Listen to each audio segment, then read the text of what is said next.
Hi friends, welcome to my channel. Deepa ఏ తప్పు చేయలేదని ఇన్స్పెక్టర్ ద్వారా తెలుసుకొని జ్యోత్స్నాకి ఊహించని షాక్ ఇచ్చిన శివనారాయణ. నిజంగానే ఇదంతా జరగబోతుందా? ఇన్స్పెక్టర్ ద్వారా దీప ఏ తప్పు చేయలేదని శివనారాయణ, సుమిత్ర నిజం తెలుసుకోబోతున్నారా? అసలు ఏం జరిగింది అనేది ఈ వీడియోలో తెలుసుకుందాం. జ్యోత్స్న అయితే మళ్ళీ సాక్ష్యాలను తారుమారు చేసి దీపని దోషిగా నిలబెట్టాలని తనైతే ప్లాన్ చేస్తూ ఉంటుంది. ఒకరోజు తను పోలీస్ స్టేషన్కి అయితే వెళ్తుంది. పోలీస్ స్టేషన్కి వెళ్ళి అక్కడే ఉన్న ఇన్స్పెక్టర్తో జ్యోత్స్న అయితే మాట్లాడుతూ ఉంటుంది. మీ పేరేంటి అని అడుగుతూ ఉంటుంది ఇన్స్పెక్టర్ని. అప్పుడే ఇక ఇన్స్పెక్టర్ అయితే నా పేరు రాజు మేడం అని అంటూ ఉంటాడు. సరే, అయితే మీతో నేను పర్సనల్గా మాట్లాడాలి అని చెప్తూ ఉంటే, పర్సనల్గా నాతో ఏం మాట్లాడతారు? దీప కేసు విషయం మాట్లాడాలి. తను మా డాడీని షూట్ చేసింది అని అంటూ ఉంటుంది. ఇప్పుడు అది మీ దగ్గరికి వచ్చింది కదా కేసు. మరి కొన్ని రోజుల్లో తనకిచ్చిన బెయిల్ అయితే అయిపోతుంది, టైం అయిపోతుంది. మళ్ళీ తను కోర్టులో హాజరవ్వాలి. ఈలోపు దీపే మా నాన్నని షూట్ చేసిందని మేము సాక్ష్యాలు తీసుకువస్తే ఆ రోజు దీపకి తప్పకుండా శిక్ష పడుతుందని మా లాయర్ చెప్పారు. ఆ విషయం మీదే మీతో మాట్లాడాలి. మరి దీప కేసు విషయంలో మీరు ఎంతవరకు ఇన్వెస్టిగేషన్ చేశారు అని అడుగుతూ ఉంటుంది. జ్యోత్స్న అయితే అంతా పూర్తయింది మేడం, మీరొక్కరే బ్యాలెన్స్ ఉండిపోయారు. గన్నులో ఉన్న బుల్లెట్ ఎలా మాయమైంది అది మీరే చెప్పాలి, ఎందుకంటే మీరే గనక ఆ గన్ను తీసుకువచ్చింది అని అంటూ ఉంటాడు ఇన్స్పెక్టర్ అయితే. అప్పుడే ఇక జ్యోత్స్న అయితే చెప్తూ ఉంటుంది, నేను దాని గురించే మాట్లాడదామని వచ్చాను. చూడండి, మీకు నేను కావాల్సినంత డబ్బు ఇస్తాను. ఆ రోజు చూపించిన సాక్ష్యాలు అన్నీ కూడా కావాలనే మా కార్తీక్ అంటే దీప భర్త కార్తీకే ఆ సాక్ష్యాలను తారుమారు చేసినట్టు మీరు కోర్టులో నిరూపించాలి. మీకు కావాల్సినంత డబ్బు ఇస్తాను, మీకు ఏదో ఒక అవసరం ఉండుంటుంది కదా అని అంటూ ఉంటుంది జ్యోత్స్న. అప్పుడే ఇక ఇన్స్పెక్టర్ అయితే చూడండి మేడం, నేను మీతో తర్వాత మాట్లాడతాను అని అంటూ ఉంటాడు ఇన్స్పెక్టర్ అయితే. అప్పుడే ఇక జ్యోత్స్న అయితే మీకు ఇంత మంచి ఆఫర్ ఎవరు ఇచ్చుండరు, మీకు ఎంత డబ్బు ఇస్తానంటే లెక్కలేనంత డబ్బు ఇస్తాను అని అంటూ ఇన్స్పెక్టర్కి ఇక లంచం ఇస్తానంటూ చెప్తూ ఉంటుంది. అప్పుడే ఇన్స్పెక్టర్ అయితే మీరు ఇచ్చిన ఆఫర్ బాగుంది మేడం, నేను కూడా ఆలోచించి మీకు నేను ఒక 2 గంటల్లో ఫోన్ చేస్తాను అని అంటూ ఉంటాడు ఇన్స్పెక్టర్ అయితే. అప్పుడే ఇక ఇన్స్పెక్టర్ మాటల్లో లంచం తీసుకునేటట్టే ఉన్నాడు అని జ్యోత్స్న అయితే అనుకుంటూ ఉంటుంది. తర్వాత కానీ ఆ ఇన్స్పెక్టర్ అయితే ముందుగానే మరొక ఇన్స్పెక్టర్కి ఎవరినైతే శిక్ష పడేలా దీపకి చేయమందో ఆ ఇన్స్పెక్టర్కి ఫోన్ చేస్తాడు. ఇన్స్పెక్టర్లు ఇద్దరు కూడా ఒకటే, అంటే ఒకరి గురించి ఒకళ్ళు ఫోన్ చేసుకోవడం, క్లోజ్గా ఉంటారు, ఫ్రెండ్స్ అనమాట. అప్పుడే ఇక ఆ ఇన్స్పెక్టర్ అయితే ఈ ఇన్స్పెక్టర్కి ఫోన్ చేస్తాడు. నువ్వు చెప్పినట్టే నా దగ్గరికి జ్యోత్స్న అనే ఆవిడొచ్చిందిరా. నువ్వు చెప్పినట్టే నాకు డబ్బులు ఇచ్చి ఈ కేసులో సాక్ష్యాలను తారుమారు చేయమని చెప్పింది. 1 గంటలో ఆలోచించి ఫోన్ చేస్తానని కూడా చెప్పాను, 1 కోటి రూపాయలు కూడా ఇస్తానంటుంది అని అంటూ ఉంటే, అప్పుడు ఇక ఆ మాట విని నేను చెప్పాను కదా, నేను అక్కడి నుంచి డ్యూటీ దిగేశాక ఎవరు వస్తారో మళ్ళీ పాపం అమాయకురాలైన ఆ దీపకి శిక్ష పడుతుందని అనుకున్నాను. కానీ నువ్వొచ్చావు. నువ్వు నా గురించి నీకు తెలుసు, నీ గురించి నాకు తెలుసు కాబట్టి ఇద్దరం కూడా ఆలోచించుకొని జ్యోత్స్న వస్తే ఏం చేయాలో మనం మాట్లాడుకున్నాము. అలాగే ఇప్పుడు జ్యోత్స్న వచ్చింది కాబట్టి నేను చెప్పేది విను, నేను లంచం తీసుకుంటాను అని చెప్పు తనతో అని అంటూ ఉంటాడు ఇన్స్పెక్టర్ అయితే. రే, అలా చెప్తే రిస్క్ అవుతుందేమరా అని అంటూ ఉంటే, ఇప్పుడు మనమిద్దరం ఒకటని జ్యోత్స్నకి అనుమానం రాకూడదు, అనుమానం రాకుండా మనం ఇది చేయాలి. నువ్వేం చేస్తావంటే తన దగ్గర డబ్బు అయితే తీసుకోవద్దు, కానీ అప్పుడే తీసుకుంటాను, కేసు మొత్తం కూడా అయిపోయిన తర్వాత అని చెప్పు అని అంటూ ఉంటాడు ఇన్స్పెక్టర్. సరేరా, నువ్వు చెప్పినట్టే చేస్తాను అని అనగానే అప్పుడే ఇక జ్యోత్స్నకి ఇన్స్పెక్టర్ అయితే ఫోన్ చేస్తాడు. జ్యోత్స్నకి ఇన్స్పెక్టర్ ఫోన్ చేసి మీ డీల్ నాకు ఓకే మేడం, కానీ పని అయిన తర్వాతే నేను డబ్బు తీసుకుంటాను అని అంటూ ఉంటే, ఈ రోజుల్లో కూడా నీ లెక్కలాగా నిజయవంతులు ఉన్నారంటే ఆశ్చర్యంగా ఉంది అని అంటూ ఉంటుంది జ్యోత్స్న. అప్పుడే పని అయిన తర్వాతే నేను పేమెంట్ తీసుకుంటాను మేడం అని చెప్తూ ఉంటాడు అతను. ఓకే సరే, మరి నేను చెప్పినట్టే చేస్తావా? తప్పకుండా చేస్తాను మేడం, మీరు చెప్పినట్టే చేస్తాను. మరి నాకు ఇంత పెద్ద ఆఫర్ ఇస్తే నేను ఎలా వదులుకుంటాను అని ఇన్స్పెక్టర్ అయితే చెప్తూ ఉంటాడు. దీప, ఇక నువ్వు జైలుకే అంకితం అయిపోతావు, ఇక బయటికి కూడా రావు. ఇప్పుడు నా ఆట మొదలయ్యింది. ఇప్పుడు వరకు పాపం కార్తీక్ బావతో చేతులు కలిపి నువ్వు నన్ను ఆడుకున్నావు కదా, ఇప్పటి నుంచి నేను నిన్ను ఆడుకుంటాను అని జ్యోత్స్న అయితే ఇంటికి వెళ్తుంది. అలా జ్యోత్స్న ఇంటికి వెళ్ళిన తర్వాత అప్పుడే ఇక జ్యోత్స్న అయితే దీపతో అంటూ ఉంటుంది, మరో 4 రోజుల్లో కోర్టు వాయిదా వస్తుంది. నీ బెయిల్కి ఇచ్చిన టైం కూడా అయిపోతుంది. తర్వాత నువ్వు శాశ్వతంగానే జైల్లో ఉండాల్సి వస్తుంది. అప్పటి వరకైనా సంతోషంగా ఉండు అని అంటూ ఉంటుంది జ్యోత్స్న. అప్పుడు ఇక సుమిత్ర అయితే, ఏమంటున్నావు జ్యోత్స్న, ఏంటి మళ్ళీ ఏంటి గొడవ అని అడుగుతూ ఉంటే, ఏం లేదు మమ్మీ, వీళ్ళిద్దరూ కూడా ఇక్కడ మంచివాళ్ళు నటించేస్తున్నారు కదా, వీళ్ళ మంచితనం ఏంటో రేపు కోర్టులో తెలుస్తుంది. 4 రోజుల్లో మళ్ళీ ఇప్పుడు బెయిల్ రద్దయిపోయి దీప జైలుకి వెళ్తుంది కదా, అప్పుడు వీళ్ళ బండారం బయటపడుతుంది అని అంటూ ఉంటుంది జ్యోత్స్న. డాడీని చంపాలనుకుని ఇప్పుడు మళ్ళీ మన ఇంట్లోకి అడుగుపెట్టి అందరి ముందు కూడా మంచిదానిలా నటించేస్తుంది కదా ఈ దీప అని అనగానే, ఇది మంచిదానిలా నటించేసినంత మాత్రాన మంచిది ఎలా అయిపోతుంది జ్యోత్స్న? డాడీని షూట్ చేసి చంపాలనుకున్న దాన్ని నేను ఎప్పటికీ కూడా క్షమించను. మీ డాడీకి ఏమీ ఉండదేమో, నాకు మాత్రం దీప మీద ఎప్పటికీ కూడా కోపం తగ్గదు అని అంటూ ఉంటుంది సుమిత్ర అయితే. అప్పుడే ఇక కార్తీక్ అయితే, అత్త, ఎప్పటికైనా సరే దీప ఏ తప్పు చేయలేదని నీకు ఖచ్చితంగా తెలుస్తుంది. ఒకవేళ దీప తప్పు చేయలేదని సాక్ష్యాలతో సహా నీ ముందు నిరూపణ అయితే ఏం చేస్తావత్తా నువ్వు అని అంటూ ఉంటే, అసలు మీ మావయ్యని చంపాలనుకున్న వాళ్ళు వేరే వాళ్ళు అయ్యుండి దీప ఏ తప్పు చెయ్యకపోతే అప్పుడు నేనేం చేస్తానో అప్పుడే చూపిస్తాను అని అంటూ ఉంటుంది సుమిత్ర అయితే. అప్పుడే ఇక సుమిత్ర అన్న మాటలకి అదే మాట మీద ఉండత్తా, త్వరలోనే నిజ నిజాలు బయటికి వస్తాయి అని సుమిత్ర మాటలకి కార్తీక్ అయితే జ్యోత్స్న వంక చూస్తూ అంటూ ఉంటాడు. అప్పుడే ఇక జ్యోత్స్న అయితే, బావేంటి నా వైపు చూస్తూ మాట్లాడుతున్నాడు అని అనుకుంటూ ఉంటుంది జ్యోత్స్న అయితే. తర్వాత ఇక జ్యోత్స్నతో పారిజాతం అయితే చెప్తూ ఉంటుంది, ఓసే జ్యోత్స్న, నీకు ఈ విషయం తెలుసా? మరో 2 రోజుల్లో నీకు ఆ గౌతమ్ గారితో నిశ్చితార్థమే అని అనగానే ఒక్కసారి జ్యోత్స్న షాక్ అయిపోతూ ఉంటుంది. ఏంటి గ్రాని నువ్వు చెప్పేది? మరి ఈ విషయం నాకు ఇప్పటి వరకు ఎందుకు ఎవరు చెప్పలేదు అని అంటూ ఉంటుంది జ్యోత్స్న. అప్పుడు ఇక జ్యోత్స్న అయితే శివనారాయణ దగ్గరికి వెళ్తుంది. తాత, మరో 2 రోజుల్లో నిశ్చితార్థ ముహూర్తం ఎందుకు పెట్టించారు, నాకెందుకు చెప్పలేదు అని అడుగుతూ ఉంటే, అప్పుడే ఇక అది విని, ఏమైంది జ్యోత్స్న అని అడుగుతూ ఉంటాడు దశరథ. ఏమైందేంటి డాడీ? మరో 4 రోజుల్లో మళ్ళీ మనం కోర్టుకు వెళ్ళాలి కదా, ఈ దీప గారికి శిక్ష పడుతుంది. అప్పటి వరకైనా ఇలాంటివి మనం జరుపుకోకుండా ఉంటేనే మంచిది అని అంటూ ఉంటుంది జ్యోత్స్న. ఆ కోర్టులో దీపక్ పడే శిక్షకి నీ నిశ్చితార్థానికి సంబంధమే ఉంది జ్యోత్స్న అని అంటూ ఉంటాడు కార్తీక్ అయితే వచ్చి. అప్పుడే అది విని జ్యోత్స్న షాక్ అయిపోతూ ఉంటుంది. కార్తీక్ వంక కోపంగా చూస్తుంది. మా నాన్నని చంపాలనుకున్న ఈ దీపకి శిక్ష పడ్డం నేను ఆనందంగా చూడాలి. ఆ తర్వాత గౌతమ్తో నిశ్చితార్థం చేసుకుంటాను అని అంటూ ఉంటే ఇక దశరథ అయితే చెప్తూ ఉంటాడు, దీప నన్ను షూట్ చేయలేదని కోర్టు ఆల్రెడీ చెప్పేసింది. ఇప్పుడు బెయిల్ క్యాన్సిల్ అవుతుంది, తర్వాత కేసు కూడా కొట్టేస్తారు, దీప నిర్దోషిగానే బయటికి వస్తుంది అని దశరథ అంటూ ఉంటాడు. దీపే షూట్ చేసిందని అందరూ కూడా చెప్తున్నా కోర్టు మాత్రం వచ్చిన రిపోర్ట్స్తో దీప షూట్ చేయలేదు, తన గన్నులో నుంచి బుల్లెట్ వెళ్ళలేదు అని చెప్పి అన్నారు కదా అని అంటూ ఉంటాడు దశరథ అయితే.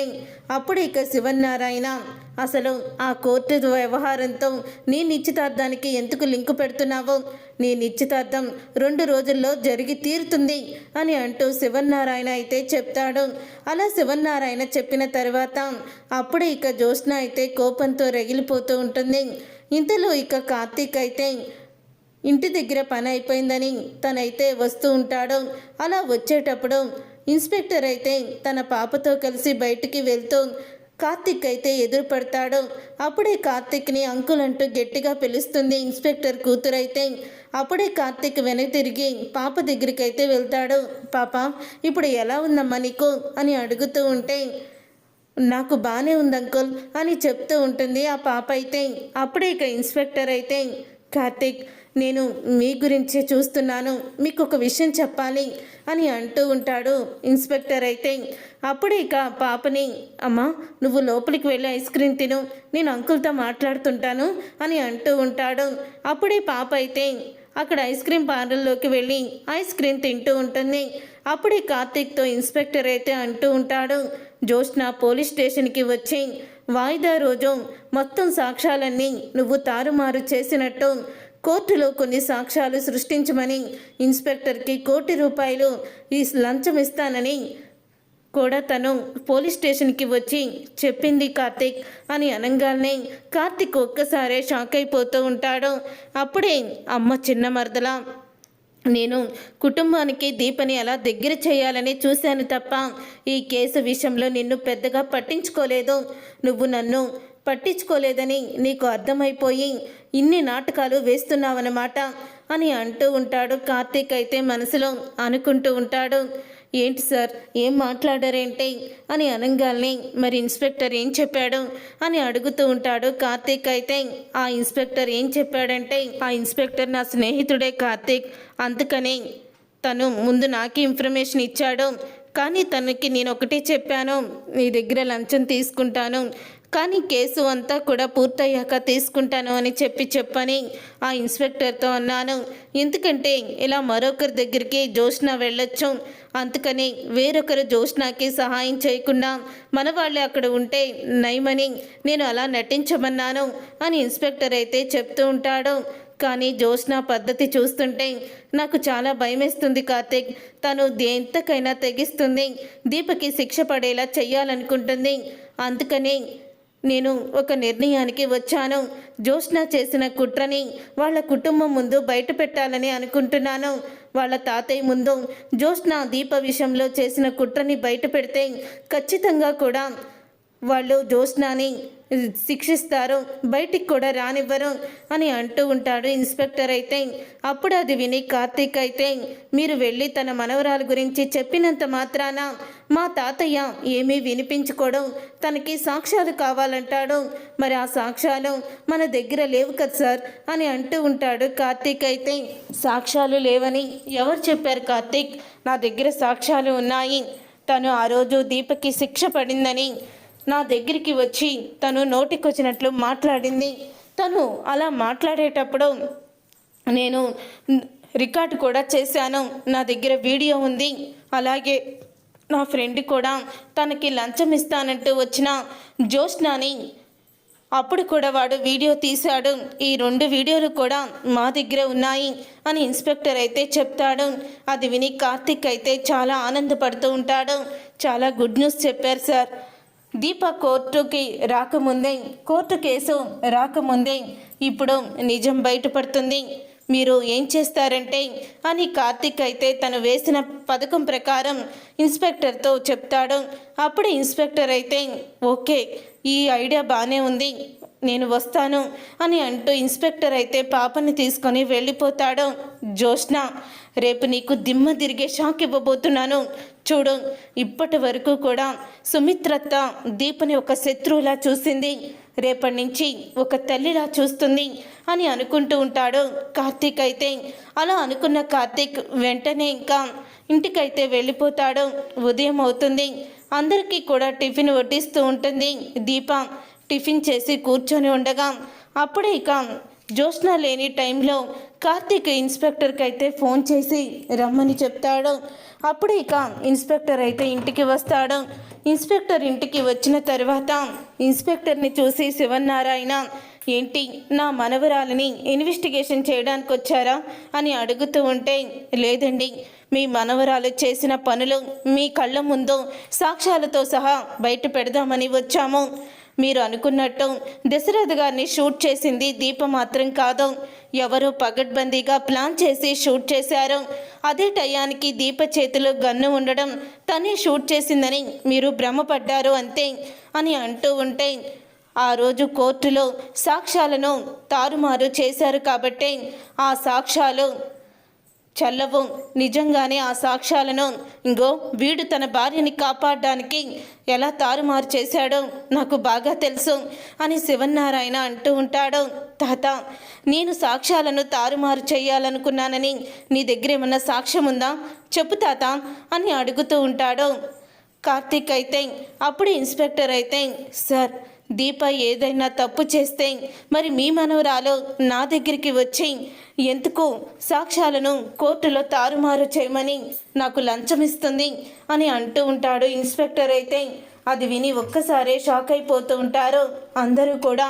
అంటే దీప ఏ తప్పు చేయలేదని కోర్టులో సాక్ష్యాలు తీసుకువెళ్ళేది నేనే. అక్కడ ల్యాబ్ నుంచి, ఆ ల్యాబ్లో నుంచి వచ్చిన సాక్ష్యాలను దీపకి వ్యతిరేకంగా, అంటే దీపే షూట్ చేస్తున్నట్టు తను చెప్పమని నాకు లంచం ఇచ్చింది. మరి దీన్నేమంటారు సార్? దీప ఏ తప్పు చేయలేదని మీ కూతురికి తెలిసి దీప తప్పు చేసినట్టుగా కోర్టులో సృష్టించమంది అని అనగానే ఒక్కసారి అది విని షాక్ అయిపోతూ ఉంటారు అందరూ కూడా. ఇక షాక్ అయిపోతూ అలా ఉండిపోతారు. అసలు మా మనవరాలు ఇదంతా చేయడం ఏంటి, మా మనవరాలు ఇదంతా చేసిందని దానికి సాక్ష్యం ఏమన్నా ఉందా అని అంటూ ఉంటే, ఉంది సార్, నిన్నగాక మొన్న కూడా మీ మనవరాలు పోలీస్ స్టేషన్కి వెళ్ళి కొత్తగా వచ్చిన ఇన్స్పెక్టర్కి కూడా లంచం ఇస్తానని చెప్పి 1-2 లక్షలు కాదు సార్, 1 కోటి రూపాయలు ఇస్తానని సాక్ష్యాలు తారుమారు చేయించి దీపకి శిక్ష పడేలా చేయమని చెప్పింది. ఈ రెండింటికి సంబంధించిన వీడియోలు మీ దగ్గర ఉన్నాయి, చూడండి, ఇదిగోండి నా సెల్ ఫోన్లో చూడండి అని అంటూ వీడియోలు అయితే చూపిస్తాడు ఇన్స్పెక్టర్ అయితే. ఇక ఆ వీడియోలు చూసి ఒక్కసారి షాక్ అయిపోతూ ఉంటారు దశరథ, అలాగే శివన్నారాయణ, సుమిత్ర కూడా. నేను ముందు నుంచి చెప్తూనే ఉన్నాను కదా, ఎవరు నా మాట వినిపించుకున్నారో, ఎవ్వరు కూడా నా మాట వినిపించుకోలేదు. దీప నన్ను షూట్ చేయలేదని నాకు తెలుసు, కానీ మీలో మాత్రం నమ్మకం కుదరలేదు. అసలు జోష్న ఎందుకు తారుమారు చేయాలనుకుంది సాక్ష్యాలు? దీప మీద కోపంతోనా, లేకపోతే ఒకవేళ నన్ను తనే షూట్ చేయించాలి అనుకుందా, చంపాలని చూసిందా అని దశరథకి అనుమానం అయితే వచ్చేస్తుంది. దశరథకి ఇక అనుమానం రావడంతో అప్పుడే ఇక దశరథ అయితే ఇన్స్పెక్టర్తో అంటూ ఉంటాడు, థ్యాంక్స్ సార్, ఇప్పటికైనా దీప ఏ తప్పు చేయలేదని మా కుటుంబానికి తెలిసేలా చేశా అని అంటూ ఉంటాడు కార్తీక్ అయితే. అప్పుడే ఇక సుమిత్రతో దశరథ అయితే అంటూ ఉంటాడు, దీప ఏ తప్పు చేయలేదో, నన్నని షూట్ చేసింది ఎవరో గుర్తు తెలియని వ్యక్తి, కానీ ఇదే అదునుగా తీసుకొని నీ కూతురు దీపని శిక్షించాలని చూస్తుంది. ఇప్పుడు చెప్పు, ఇప్పుడు నువ్వు దీప మీద పగ పెంచుకుంటావా? పెంచుకో అని అంటూ ఉంటాడు దశరథ. జోష్న అయితే అప్పుడే ఇంటికి వస్తుంది. జోష్న ఇంటికి రాగానే నువ్వు ఇన్స్పెక్టర్ని కలిసావా అని అడుగుతూ ఉంటుంది సుమిత్ర. అప్పుడే ఇక జోష్న అయితే, నేను ఇన్స్పెక్టర్ని కలవడం ఏంటి మమ్మీ, నాకు ఇన్స్పెక్టర్తో సంబంధం ఏముంది అని అంటూ ఉంటుంది జోష్న. అప్పుడే సుమిత్ర అయితే జోష్న చెంప పగలగొట్టి, నువ్వు దీప దోషిగా ఉండాలని సాక్ష్యాలని తారుమారు చేయమని చెప్పావా లేదా అని అంటూ ఉంటుంది సుమిత్ర. అప్పుడే జోష్న అది విని షాక్ అయిపోతూ, ఎవరు చెప్పారు మమ్మీ, కావాలనే నాకు నీకు గొడవ పెట్టాలని ఎవరో నిందలు వేస్తున్నారు. ఆ రోజు దీప నిర్దోషి అని బయటికి రావడానికి కారణం బావ మార్చేసిన సాక్ష్యాలే, కానీ ఇప్పుడు నేనెందుకు మారుస్తాను, నాకేం అవసరం, తను తప్పు చేసింది కాబట్టి శిక్ష పడుతుంది అని అంటూ ఉంటే అప్పుడే శివన్నారాయణ, సరే జోష్న, ఈ వీడియో చూసి అప్పుడు మాట్లాడు నువ్వు అని అంటూ వీడియోని చూపిస్తాడు. ఇన్స్పెక్టర్కి లంచం ఇస్తానని మాట్లాడుతూ ఒక ఇన్స్పెక్టర్కి, అలాగే ఫస్ట్ ఇన్స్పెక్టర్తో మాట్లాడుతున్న వీడియో, ఆ రెండూ చూసి ఒక్కసారే షాక్ అయిపోతుంది జోష్న అయితే. అంటే నీకు దీప తప్పు చేయలేదని తెలుసు, ఆ గన్నులో బుల్లెట్ లేదని కూడా తెలుసు. కానీ దీపని నువ్వు ఇరికించడానికి నీకిప్పుడు అవకాశం వచ్చింది కాబట్టి ఇంతటికి దిగజారిపోతావా? అసలు నీకు బుద్ధుందా అంటూ శివన్నారాయణ కూడా జ్యోత్స్న చెంప పగలగొడతాడు. చూసారుగా ఫ్రెండ్స్, రాబోయే కథలో ఖచ్చితంగా ఇలాగే జరగబోతుంది. మరి ఇలాగే జరగాలని మీరైతే కోరుకుంటున్నారా? అయితే వీడియోని తప్పకుండా లైక్ చేసి ఛానల్ని సబ్స్క్రైబ్ చేసుకొని పక్కనే ఉన్న గంట సింబల్పై ఆల్ అని క్లిక్ చేయండి. అప్పుడే మేము పెట్టే ప్రతి వీడియో